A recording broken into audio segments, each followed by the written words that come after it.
Hello and welcome to the Kanawha Valley Hustlers. I'm here with Travis today. And Travis, tell me, buddy, what's your hustle?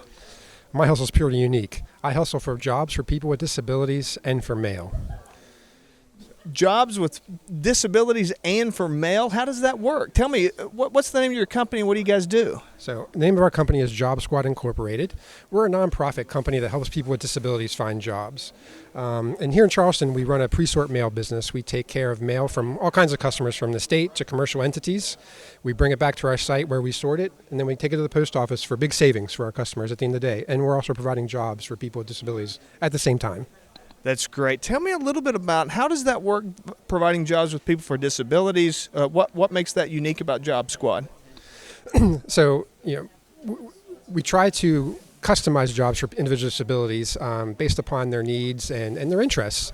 West Virginia has the highest rate of people with disabilities per capita, and we have the lowest rate of employment for people with disabilities. So this is a great service, getting people who typically don't have jobs, and we help accommodate them, support their needs, so they can be successful in whatever job they're trying to get. That's great. Tell me just a little bit about the history of Job Squad. How long have you guys been around? How'd you get started? Sure. Job Squad was founded in 1984 by our founding executive director, Brenda Hellwig.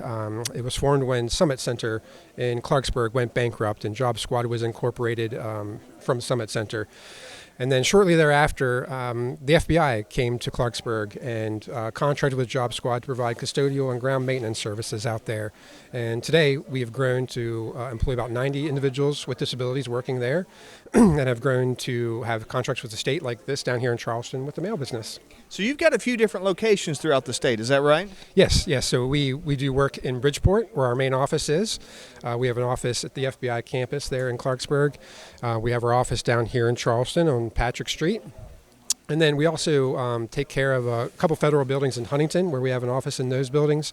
And then we recently went to Kentucky in Ashland, where we also are taking care of a couple federal buildings there, and we have an office out of that building. Great. Well, I know right behind me there's this huge mail sorting system. I just got a chance to take a look at that and see that in operation. That was really cool. So tell me a little bit about this mail sorting service that you guys do. How does that work, and how does it save your clients money?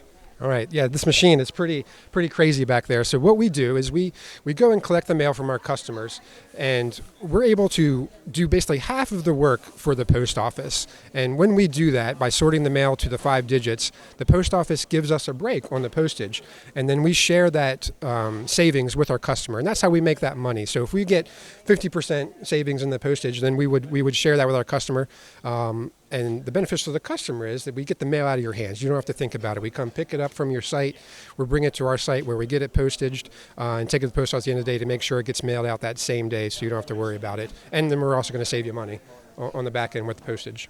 And now you're also looking at warehousing and fulfillment as well? Yes. Yeah, so we're setting ourselves up to be a warehouse and fulfillment service for retail locations, e-commerce locations. We currently also warehouse for interior designers. She's setting up for shows of houses and properties that she's looking to sell. She stores a lot of her furniture with us as well.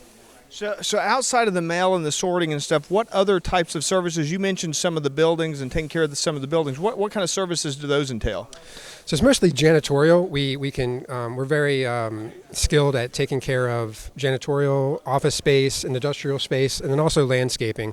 Across the state of West Virginia, we are taking care of over 2 million square feet of office space and custodial, and then somewhere in the neighborhood of 200 to 250 acres of grounds and landscaping. Wow. Mostly for the federal government. Right, and then people are able to, and private companies are able to get employees with disabilities from you to be able to do those types of jobs? Yes. So we can help you hire individuals with disabilities for your company directly, or we can contract with you too. We actually have contracts with commercials. So one of our big customers is the Royal Flight Sciences Center in Clarksburg there at the airport. They manufacture lots of airplane parts. They've been a partner for us for probably 15 years now. Started out just having one individual Job Squad with disability working over there, cleaning one of their hangars, and now I think we have four employees working for them as they continue to expand their offerings. Could you talk to me just a little bit as we begin to wrap up here? Are there misconceptions about working with people with disabilities and misconceptions that people might have, or are just not familiar with these types of individuals? I think so at times, but just like anybody, I think everyone has a different background, Joe. Right? Everyone comes from a different place, but doesn't mean they're any different than you or I, right? So a person with a disability can work. Sometimes they might need an accommodation, they might need a support, but they can do anything they put their minds to, just like all the rest of us.